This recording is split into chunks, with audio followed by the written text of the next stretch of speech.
না, এবারে ব্যাপারটা হচ্ছে, আমি মাকে বললাম রোশনাই সিরিয়ালে রোশনাই আর আরণ্যকের দোষটা বেশি, গরিমার এখানে কোনো দোষ নাই। মানে যাকে ভিলেন বলে ধরা হয়েছে আর কি।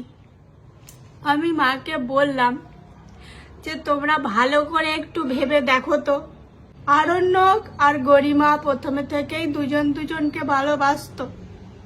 রোশনাই এসে মধ্যিখান থেকে ঢুকে পড়েছে, এইটা কি ঠিক? এটা তো ঠিক না। আজকে একটা কথা চিন্তা করে দেখো, আজ তোমার মেয়ের বিয়ে হয়ে গেছে, তোমার মেয়ে যদি গরিমার জায়গায় থাকতো, তোমার জামাই যদি অন্য কোনো মেয়ের সাথে কিছু করতো, তুমি সেটা কি মেনে নিতে? এটি কি ঠিক? আমি শুধু মাকে এই কথাটাই বোঝাতে গেছিলাম। বলে দিত যে আমি সিরিয়াল দেখবো না, বলে দিত।